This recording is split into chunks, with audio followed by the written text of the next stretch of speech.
ભેગા થયા છે એવું બેને પૂછ્યું હતું ને હમણાં? શેની માટે ભેગા થયા છે? આજનો આ દિવસ પવિત્ર છે, ગુરુ પૂર્ણિમા દિવસ તરીકે ઓળખાય છે.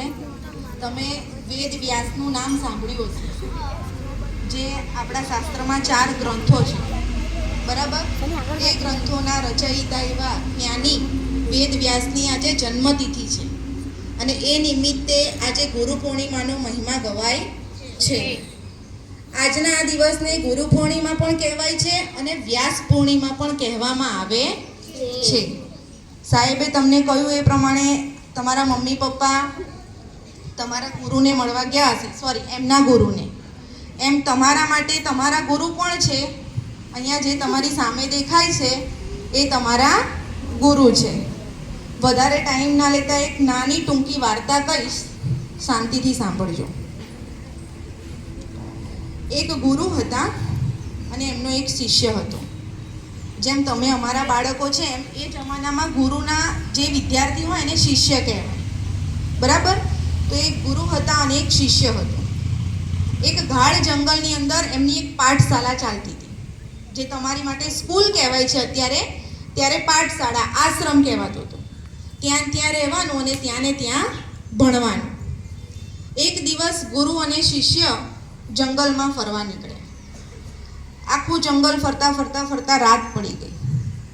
તો શિષ્યએ ગુરુને કહ્યું કે ગુરુજી, અંધારું બહુ થઈ ગયું છે અને આગળ જંગલમાં જંગલી પ્રાણીઓનો વસવાટ છે, તો આગળ જતાં તો તકલીફ પડશે. તો આપણે એવું કરીએ કે અહીંયા આજુબાજુ કોઈ રહેવાસી હોય ત્યાં આપણે રોકાઈ જઈએ. તો પછી ગુરુએ ખાલી માથું હલાવ્યું, સારું એમ. પછી શિષ્ય આજુબાજુમાં તપાસ કરવા ગયા કે ભાઈ અહીંયા કોણ રહે છે.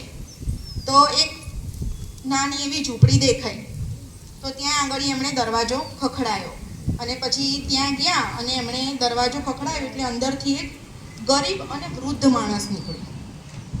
થોડો ઘરડો હતો, પણ એમ કે એણે જેવો દરવાજો ખખડાયો શિષ્યએ, એવો એમણે દરવાજો ખોલ્યો અને પછી કહ્યું કે બોલો શું કામ હતું?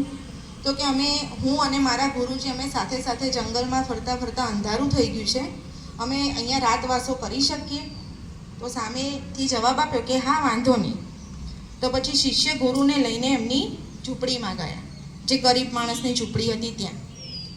તો ત્યાં જેવા ગુરુજી અને શિષ્યએ અંદર પગ મૂક્યો એટલે અંદરનું વાતાવરણ જોયું કે ભાઈ આ માણસની પરિસ્થિતિ એટલી બધી સારી નથી. પછી ગુરુએ ગરીબ માણસને પૂછ્યું કે તમે શું કરો છો? તમારું ગુજરાન કેવી રીતે ચાલે છે આટલી ખરાબ પરિસ્થિતિ? તો એમણે કહ્યું કે મારી જોડે ઘણી બધી જમીન છે, પણ મને ગામના લોકો એવું કહે છે કે આ જમીનમાં તારાથી વાવેતર થશે નહીં, એટલે તું જમીનમાં કોઈ પણ પ્રકારની વાવેતર કરીશ નહીં. તો પછી ગુરુજીએ પૂછ્યું કે તારી પાસે આટલી જમીન છે, આટલી સંપત્તિ છે, તો પણ તારી પરિસ્થિતિ આવી છે, તો તું તારું ગુજરાન કઈ રીતે ચલાવે છે? તો પછી ગરીબ માણસે જવાબ આપ્યો કે મારી પાસે એક ભેંસ છે, એ ભેંસ ઉપર મારા ઘરનું ગુજરાન ચાલે છે. આટલી વાત કરીને ગુરુ અને શિષ્ય સૂઈ ગયા. અડધી રાત થઈ એટલે શિષ્ય પણ ઘસઘસાટ સૂતા હતા, ત્યાં પેલો ગરીબ માણસ પણ સૂતો હતો અને ગુરુ અચાનક જાગ્યા અને શિષ્યને ઉઠાડ્યો કે ચાલ આપણે આપણા ઘર તરફ, આપણા આશ્રમ તરફ નીકળી જઈએ.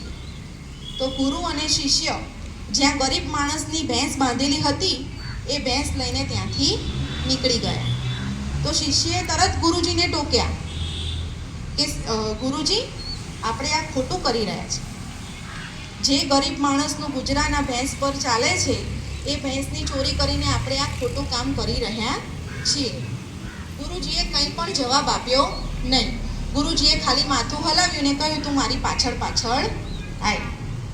પછી ગુરુજી અને શિષ્ય ગરીબ માણસની ભેંસ સાથે પોતાના આશ્રમ તરફ પહોંચ્યા.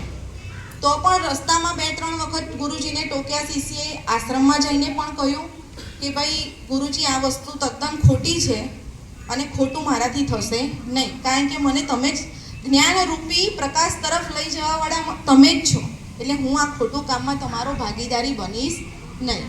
તો પણ ગુરુજીએ કંઈ જવાબ આપ્યો નહીં. વર્ષો વીતી ગયા, 5 વર્ષ થયા, 10 વર્ષ થયા. એટલે જે શિષ્યના ગુરુજી હતા એ બહુ જ અશક્ત થઈ ગયા, ઘરડા થઈ ગયા, કે જેમનાથી ક્યાંય ચાલી ના શકાય, ક્યાંય જવાય નહીં.